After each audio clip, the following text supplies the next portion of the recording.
et puis il y a la question de Loïc sur la question de qu'est-ce qui change par rapport à une application traditionnelle. Pourquoi ça ne pourrait pas être fait dans les data centers? Alors, pas seulement de Renault, mais je parlais des DSI en général, des grands groupes, parce que voilà.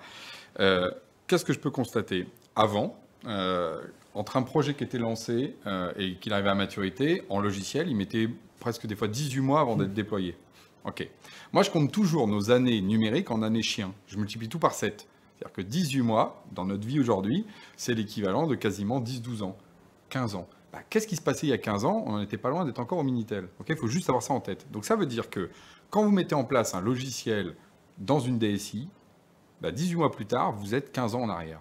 Nous, on assure à nos clients, et c'est pas que nous, Genspot, hein, c'est le SaaS. Là, pour le coup, avant, il y avait Open Data Soft, par exemple, dans l'Open Data, c'est la même chose.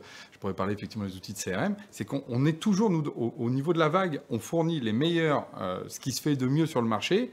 On est toujours en course et on met à jour en permanence l'application de tous nos clients en même temps, vu qu'il n'y a qu'une seule souche logicielle pour tous. Et quand on fait une évolution, c'est-à-dire quand, par exemple, Renault nous remonte « Ah oui, mais là, ce serait mieux de faire comme ça », ou que nous, on a une bonne idée avec une nouvelle fonctionnalité, on le déploie, ça va être déployé chez Total, chez SNCF, ça va être déployé au ministère de l'Enseignement supérieur de la Recherche. Ils n'ont rien demandé et ils sont à jour et ils ont du mieux qu'avant. Donc là, il y a un autre effet, c'est que il y a un effet de collectivisation réelle dans le SaaS qu'il n'y avait pas dans le logiciel parce que les DSI disaient « Ah ben non, moi je suis en version 3.2, j'attends la version 4.4 pour migrer. Ah, j'ai pas les budgets, j'attends de la 5.2. » Voilà. Et donc vous vous retrouvez avec des fois des écarts de 2, 3, 4 ans dans une roadmap.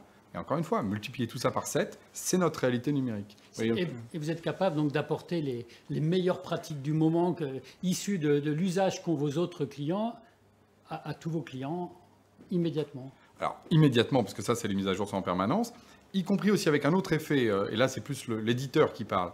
Avant, j'avais des instances dans chacun de mes clients. Je pouvais leur demander comment ils s'en servaient, etc. Aujourd'hui, leurs données sont sur nos data centers. Il ne faut pas oublier ça. Mais ça veut dire qu'on peut faire du data monitoring. On est capable, par exemple, de voir quelles sont les pages qui sont utilisées, quels sont les temps de réponse. Quand nous, on a des pages qui commencent à avoir des temps de réponse un peu flagada, on va travailler dessus pour les optimiser. On va voir que, par exemple, il y a les mêmes problèmes et les gens nous remontent les mêmes choses. Donc, on peut faire du data monitoring, c'est-à-dire qu'on est capable de faire, alors pas du big data, il ne faut pas exagérer, mais de l'analyse statistique qui va faire qu'objectivement, on va progresser. Pour que derrière, il y ait plus que les 190 personnes qui utilisent effectivement réellement le produit, mais qu'on s'approche de plus en plus des 1900.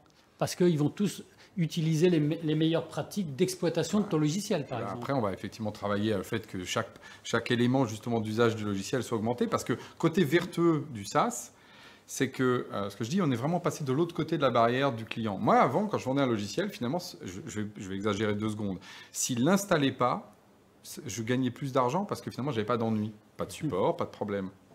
Aujourd'hui, c'est le contraire. S'il ne l'utilise pas, pas de SaaS, pas de licence, pas de bras, pas de chocolat, j'ai pas de chiffre d'affaires. Donc j'ai intérêt à ce qu'il l'utilise. Donc j'ai intérêt à ce que le logiciel soit bien fait, responsive, qui marche bien. Donc alors avant, je dis pas qu'on travaillait mal, je dis qu'il fallait avoir une démarche déontologique absolue, mais pas. Alors que là, c'est la réalité qui nous rappelle à ça. Et ça, je pense que ça aussi, c'est pour ça que les éditeurs SaaS sont de bien meilleure qualité que les éditeurs logiciels tradis. Et donc ainsi, tu es capable de prendre le pouls de l'ensemble de tes clients en même temps et donc d'apporter à chacun de tes clients les meilleures pratiques, en fait, le meilleur moyen d'exploiter tes logiciels. Et pour aller dans ton sens de prendre le pouls, c'est soit les meilleures pratiques, soit si jamais il y a une défaillance, de voir tout de suite et de pouvoir prévenir le problème qu'on aura et de faire de la maintenance d'ailleurs préventive.